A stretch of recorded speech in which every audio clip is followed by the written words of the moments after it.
All right. What's going on, everybody? Welcome into the program. January 30th. It's a Monday, the day after championship weekend concludes in the National Football League.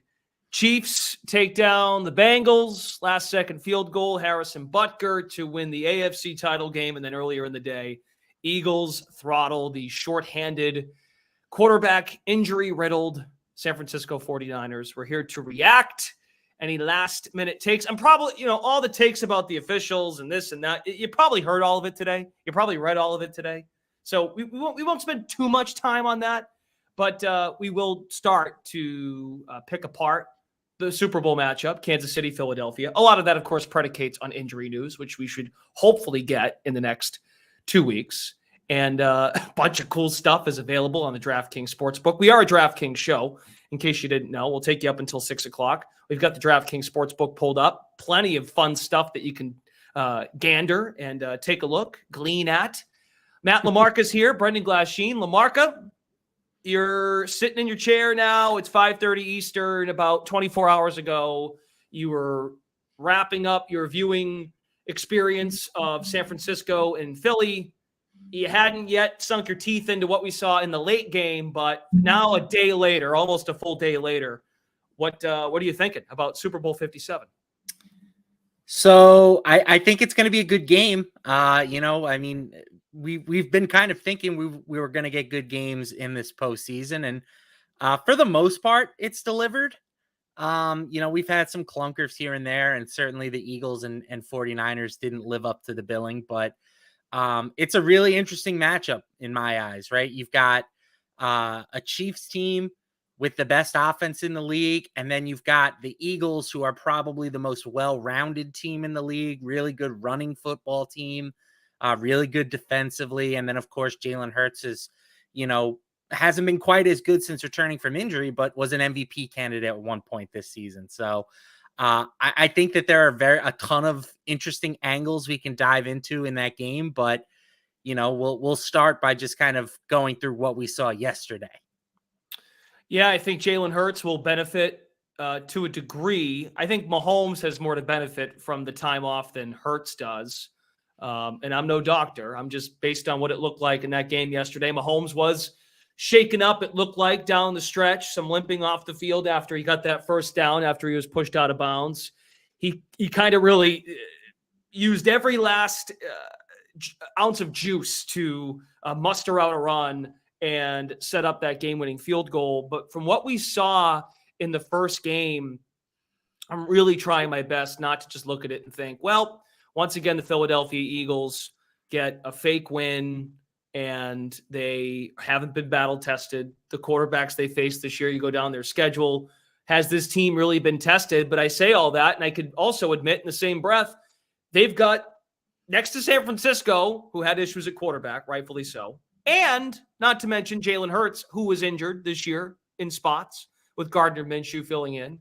Those two teams have the most complete rosters in the league, but they play in a watered-down NFC with not many elite quarterbacks that they had to play on their schedule. And clearly for the Niners, their last test at quarterback that knocked them off when their win streak ended yesterday was Patrick Mahomes and the Chiefs. That was the last time they lost a game. And for Jalen Hurts and company, you look at their list of quarterbacks, they did play Aaron Rodgers. They played Trevor Lawrence and the Jaguars before they were anywhere near what they look like at the end of the year. So, LaMarca, I ask you, that performance by Philadelphia, can you look at it and go, pretty legit, like that's a legit performance, or do you still need to see more? Well, unfortunately, we're only going to have one more chance to see more. We're kind of running out of time.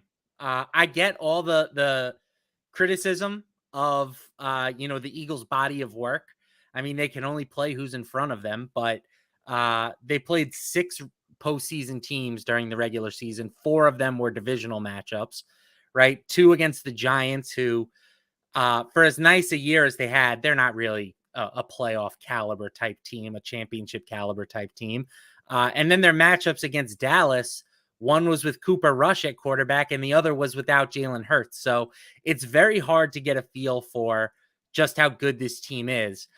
That said, I think that some of the injuries in that San Francisco game are taking away from the fact that Philadelphia played really well, right? Like those guys, the quarterbacks that got hurt for San Francisco, it's not like that they got hurt while they were reading the playbook on the sidelines. Like they were hit as part of a ferocious Eagles pass rush, right? Best adjusted sack rate in the league. They were first in pass defense DVOA this season. And it's not like San Francisco was really moving the ball prior to losing their quarterbacks. And obviously what happened in the second half was extremely unfortunate.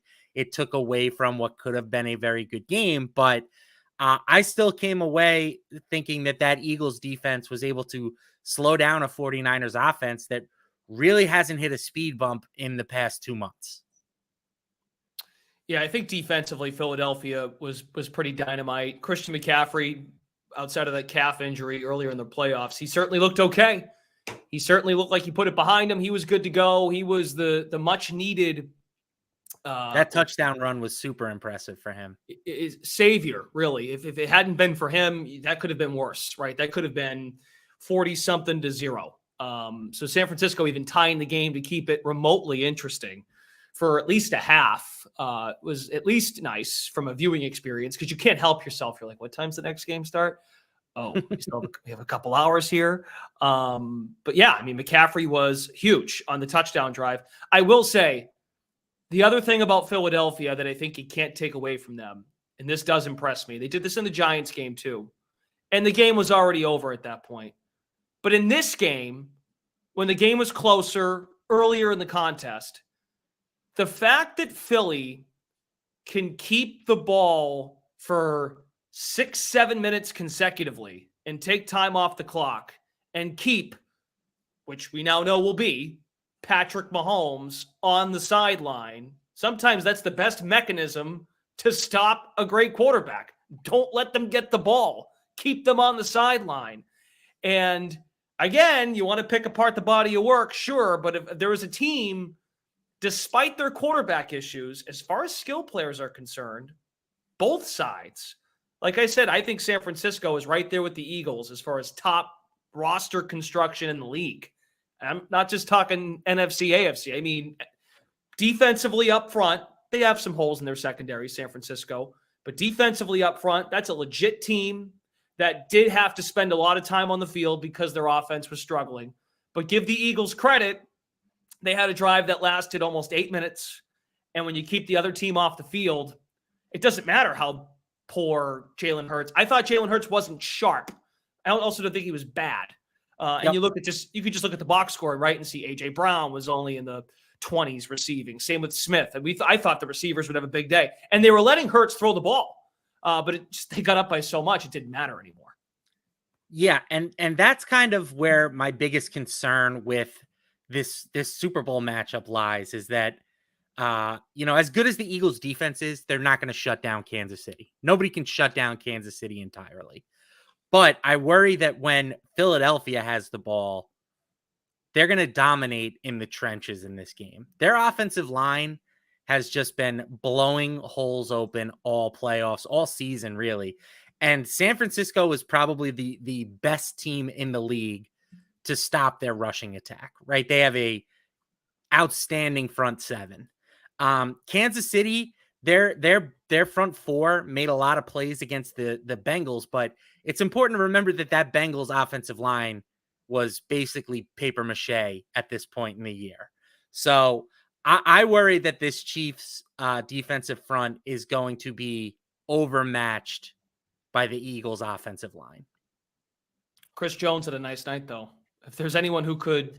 Fantastic player, but he's one guy. Yeah, I thought Frank Clark was good too. I mean, Chris Jones was good. Frank Clark. Their best players, offense and defense. Mahomes, Kelsey.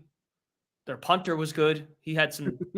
I mean, he's an all-pro. Their punter's an all-pro. And the other all-pro is Chris Jones. And Chris Jones... That's almost unfair, right?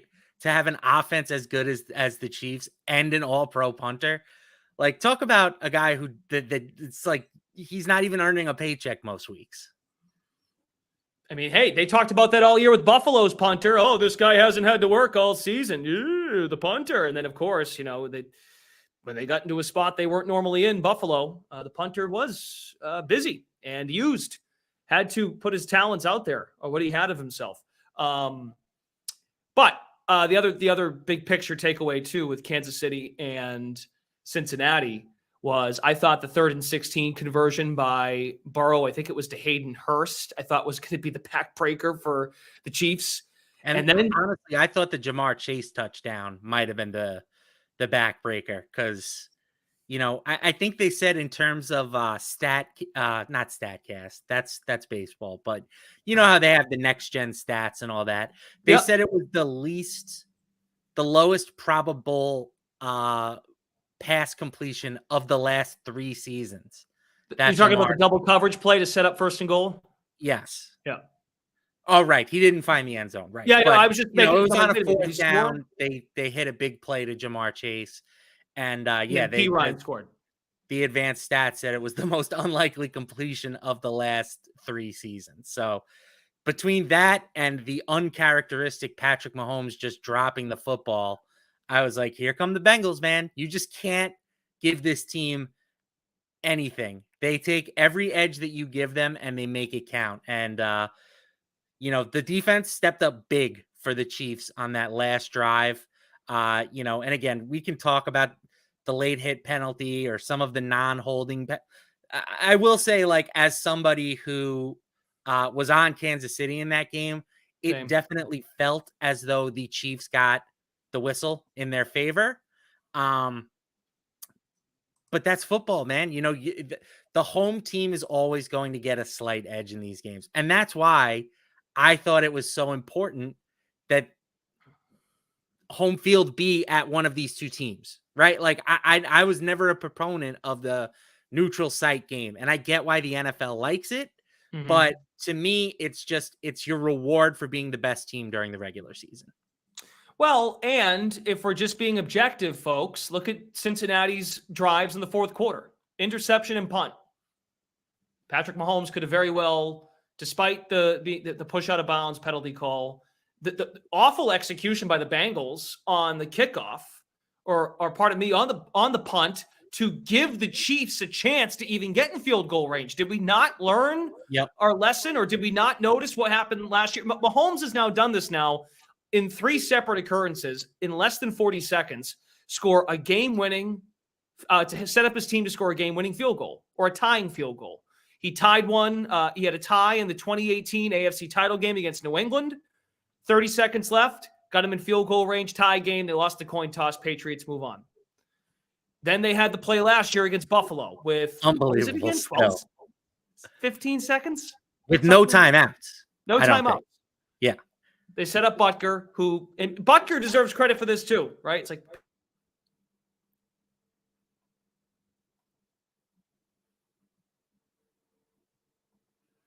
uh-oh. Did we lose Glash or did we lose me? As well. Sorry, I thought we went down for a second. I was looking at the stream. So, with that being said, what drove me a little bit nuts down the stretch, and this is more about the Bengals, so this isn't going to relate to the Super Bowl, and we can kind of really fully give our attention to the game. The Bengals were doing some stuff that the Bills were doing against them, where on the punt, the punt to end the game, Joe Burrow has, I think it's 3rd and 6 or 3rd and 3. Burrow's going deep down the sideline as opposed to why is there in that situation when you have to punt the football at the end of the game? Why are they not making an effort to try to go over the middle or a shorter route? Instead, Burrow tried a deep ball down the right sideline. I'm thinking of the interception. I beg your pardon. It's the drive before that. The interception by Cincinnati. Burrow goes deep to T. Higgins, then gets intercepted. It works out as a punt anyway. Kansas City was then at their own 18. But I'm just like, take the simple yards. And I know that the Chase play is the argument with that one, right? Because Chase makes a catch in double coverage and it sets up 1st and goal after Mahomes had given them the ball on the fumble too. So the Bengals caught some breaks just as they did against Baltimore. And maybe the break they caught in the Buffalo game was just poor play calling and the Bills weather. defense just being the weather. Yes, for sure. They knew how to play in the weather. The Bills didn't. The other thing too, Lamarck, I took away, and maybe we can dive into this a little bit. I think the Chiefs benefited from the Bengals not having a passable, reputable running attack. And I think the Eagles, we're going to talk about the Eagles just being a very complete team. As great as their weapons are, Brown, Smith, Goddard, they've got a legit running game with the quarterback included. Yeah, I would say that they're probably the best rushing team in football. And I love the way that they utilize their offense because they're not a team like the Titans or the Bears who are just going to take their dominant run game and just run it at you. They're going to use their run game to set up play action, to get Hurts into situations where he can take advantage of all this talent that he has on the outside. I thought that they did a really good job of finding that balance during the regular season. And, again, Jalen Hurts hasn't played his best football here in the playoffs, but I'm still holding out hope that, the Chiefs have not been a great defensive team all year. I think that there's a chance that Hurts has a little bit of a breakout party here in the Super Bowl. All right. So with all that being said, those are our I got one more takeaway. Sure. For the Chiefs. They better hope that all of those receiver injuries that they suffered aren't serious. And there was no real update today on guys like Juju Smith-Schuster, on Kadarius Toney, but I thought that was a something that really could have swung the game for the Bengals. Was it seemed like they were having a hard time having anybody get open downfield, with the exception of Travis Kelce on some underneath stuff. And the Eagles possess maybe the best cornerback tandem in the league. They're first again in pass defense DVOA. Like, if that Chiefs offense is not fully healthy, I think that it could be some tough sledding. You're putting a Patrick Mahomes on a gimpy ankle with guys who can't get open. It's not a good formula against this Eagles team. So I think that the health of those guys is going to be important to monitor here over the next couple weeks. Yeah, Mecole Hardman is another guy we've got to keep an eye out for. He was interviewed after the game and said, "I'll be a full go. Not worried about it." But again, easy for the player to say that without the doctors weighing in, MRIs, etc. Old pal at DraftKings, Adam Levitan, he always puts out the wide receiver routes run, which I think this segues well into discussing the picking apart the game. I keep thinking it's not San Francisco. It's Philadelphia and Kansas City in the Super Bowl. Routes run on 50 Patrick Mahomes dropbacks. MVS 39. Now, he doesn't include Kelce, for the record. So MVS 39, Sky Moore 29, Juju Smith-Schuster 22, Marcus Kemp 16, Hardman 9, Toney 3, Justin Watson healthy scratch 0. I mean, I guess this is why you pay the quarterback. Now that's to the nth degree, right? 3 guys go out. That's a daunting ask. But this is what happens when you move on from Tyreek Hill. You got to pay the quarterback. You do keep one of the dudes, and one of them being Kelce. I think they ended up making the right call. And you fill the roster with not bottom of the barrel, but prove it contract here, draft Sky Moore there, and you try to piece it together. And if your quarterback's that good, he makes it work, and that's what he did. He had just enough in him. Yeah, I think MVS is a guy that was kind of underrated for them all year. I think he was probably their most consistent receiver. So personally, I was happy for him to have that sort of breakout performance in the playoffs. But yeah, they need like a Juju back, right? Because against a team that has Darius Slay and James Bradbury, you want to have guys who can get open. I don't think that's a hot take. And I'll be curious to see what the Eagles plan on doing against Travis Kelce. Do they take one of those cornerbacks and put him on Travis Kelce? Do they play island coverage on the outside and focus on trying to just throw as many bodies at Kelce as possible? So I think the Eagles have a few different ways that they can approach this thing defensively. But yeah, I think that overall they're they're pretty well equipped. They're probably more equipped than any team in football to slow Kansas City down a little bit. So just to we'll dive in now to the game. We've got the DraftKings Sportsbook up with Kansas City now being a 2-point underdog. Late last night, and by late I mean right when the game ended, Kansas City opened as a favorite. They opened at -2, may have been 2.5 in some Yeah, places it as depends. well. I saw some 1.5, some 2s. Okay, So so yeah, they opened as favorites, and quickly the dollars flew in on the Eagles, on Fly Eagles Fly, and now they are 2-point favorites. Total has crept up to 50 points. Chiefs on the money line +110. Your thoughts on the movement? I know it's super early in the game. Like, I know it might be, this feels like an overreaction because it's like, Brendan, relax. I don't often call myself Brendan. I don't often call myself in the third person, but it's like, it's Monday, man. Like, this game isn't till the 12th. oh yeah. You don't need to go play the Chiefs now as a dog, even though I think there are a lot of reasons why I would, because I think, like I said earlier, I think of the two quarterbacks, I think Mahomes has more to benefit from the time off than Hurts. Like, I think Hurts is legitimately dealing with something. And from what we've seen from Mahomes, I know it's one game, and I know he was hobbled at the end. I think Mahomes has a greater chance of healing up and being more ready to go than Hurts. And if that's the case, and we need to know more about the receivers, which is true. And that's exactly why I'm telling myself, the other guy on my shoulder is like, you don't know who's playing receiver. You don't need to go do this yet, because you could, maybe in theory, if they rule out, which again, probably wouldn't happen until next week, if they rule out a couple of those guys, Kansas City might go to +3, for crying out loud. It could happen, I suppose. What do you think? Just total spread. What do you make of the numbers? So I think that if you are betting at this point, your goal should just try to be to get value, closing line value, or etc. Yep. I put a bet in on the Eagles basically when the line first came out, and I saw that things were trending in their direction, because I knew that, later in the week, I could likely hedge out of that bet and get a different number if I so choose to, right? Like, Mhm. so I think at this point, there isn't a ton of value in grabbing either side. I still, again, based on everything I've kind of talked about throughout the show, I lean towards the Eagles, but at the same time, I clearly can see the appeal of grabbing the Chiefs as underdogs. You're very rarely going to get Patrick Mahomes as an underdog. Andy Reid, of course, the master of coming off of the bye week.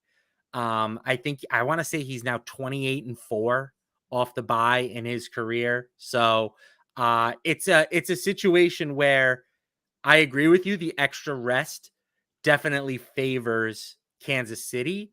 I just don't know if they have the horses, right? Like, to me, this is the perfect example of roster construction in the modern NFL, right? One team is paying their quarterback $50 million a year.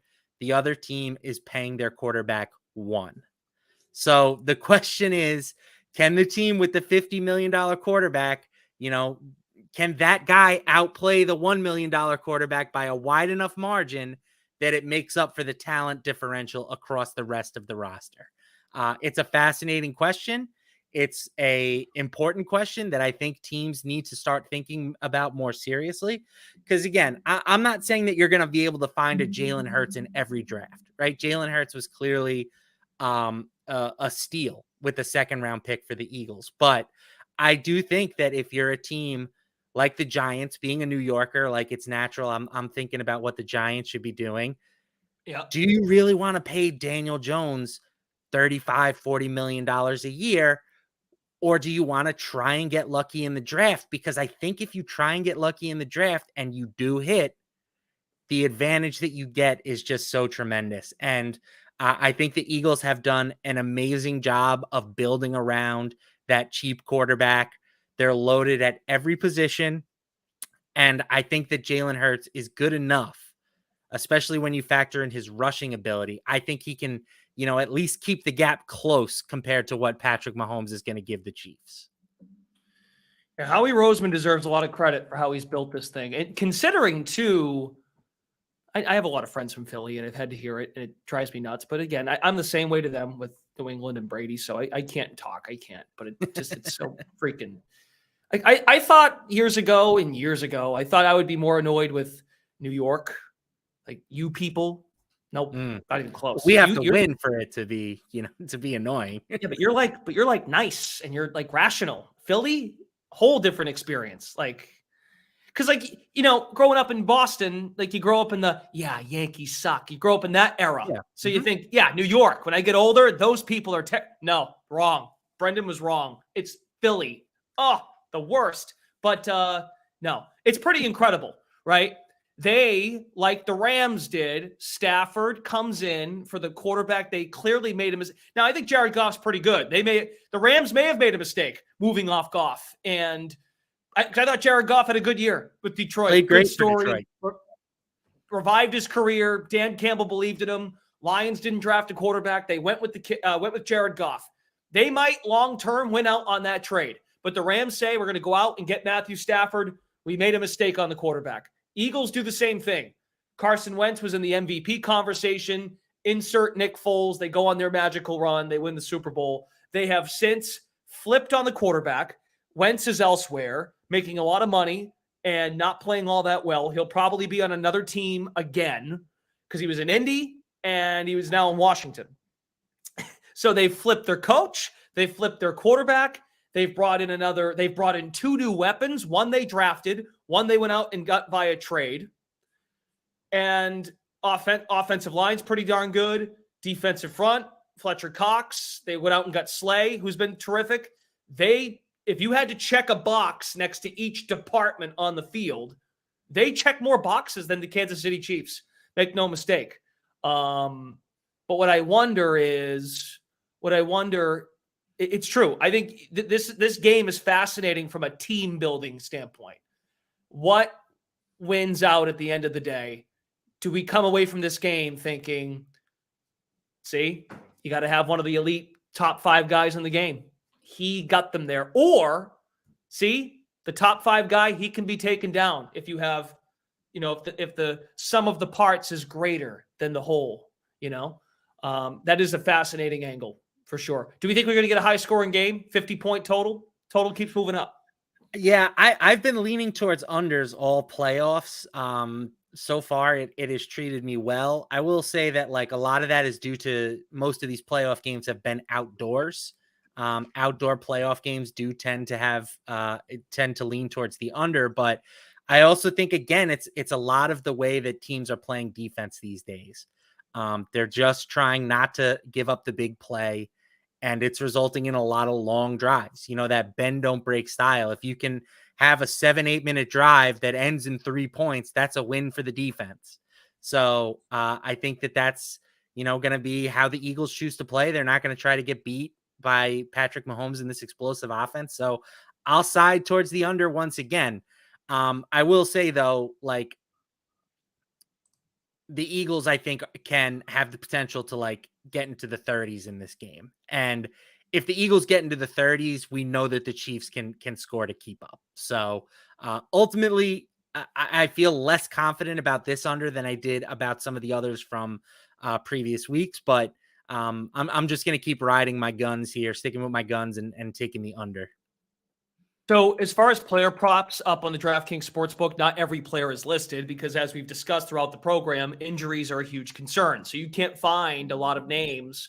The only receivers that popped up or receiving yard props, Kelsey's up. It's moved to 76.5 receiving yards. And Jerick McKinnon is also on the board. But no one else is present. MVS isn't even up there. And that's because the market adjusts if we get news on those other receivers, Tony, Hardman. So that's why MVS isn't there, because it would be highway robbery if you get him at 50 something, just throwing out a number, and those guys get ruled out. Then it's oh, well, you got a good number. So they're not trying to give you an edge there. Real quick, let's spend 3 minutes on this before we got to go. I've seen this today on Twitter, and I'm playing I'm trying to play the dumb professor angle here, and I'm going to tee you up, put the ball on the tee, and you can smack it. Is it smart if you like the Chiefs to win the game straight up, is it smart to bet Patrick Mahomes to win MVP? And I'll flip that around. If you like the Eagles, are you better off taking Jalen Hurts to win taking Jalen Hurts plus 110? Is that a competitive advantage in terms of making a smart wager, or do you look at that and say avoid that? So I would not do it for the Eagles. I think that there are paths to someone other than Jalen Hurts winning the MVP. They could have a dominant defensive performance. Maybe one of their pass rushers has a huge game. Like I would say that the MVP of yesterday's game for the Eagles was probably Reddick, right? So maybe someone like that can win an MVP for the Eagles. But if the Chiefs win this game, I would say it's almost a certainty that Patrick Mahomes is going to win the award. He would have to have a really low passing performance day, and all of those yards would have to go to one player, most likely being Travis Kelce. So I think if you're looking at the Chiefs to win, Patrick Mahomes to take home the MVP makes some sense, but you're also not getting like that much better in terms of the odds, right? What is the money line is like plus 110-ish. So you're really only getting 20 cents of juice. I don't know if that's worth the extra risk, in my opinion. Yeah, I would tend to agree. I was just kind of setting it up like, well, teach me something if my thinking is off. I just saw that a lot today on Twitter. I'm like, I don't know if that's actually like, it's definitely there's not a huge edge there. It's a popular line of thinking, but I think that with the way that teams are playing now, the door is more open for like pass catchers to win the award, right? 2 of the last 4 MVPs have been receivers, Julian Edelman and Cooper Kupp. Both of these teams have dynamic pass catchers. Both of these teams have players who can make huge plays on defense. So I will say that while the quarterbacks should still be the favorites, obviously, like I feel less confident in saying that a quarterback is going to win the award in 2023 than I would have said maybe 5-6 years ago. Mm-hmm. Yeah, and the total tells us that we could get some points in this game, and that could set up a path for a receiver or pass catching back. But if the total goes under and we get a low scoring game, that might bode well for a Chris Jones or a Darius Slay. We'll find out. But plenty of time to break it down. Still 2 weeks-ish, 13, 12 days now to break down Super Bowl 57. We'll be doing it in all of our programming. The Sweat. I'll be back tomorrow. This show. Back tomorrow. I think you'll get Kaufman tomorrow. We'll see. We're sorting out the schedule, but we'll be back right after that 4:00 Madden Sim. So thanks for taking the time, everybody. Good time of year. Exciting times to pick apart Super Bowl matchup, Kansas City and Philadelphia. So, and news will be coming in. We'll get some fun props. It'll be good. For Matt LaMarca, thanks to Matt and Eamon behind the scenes for getting us up and running. Brendan Glasheen, you all have a great night. And again, this show is back tomorrow after the 4:00 Sim. You can catch the Sweat at 11 a.m. on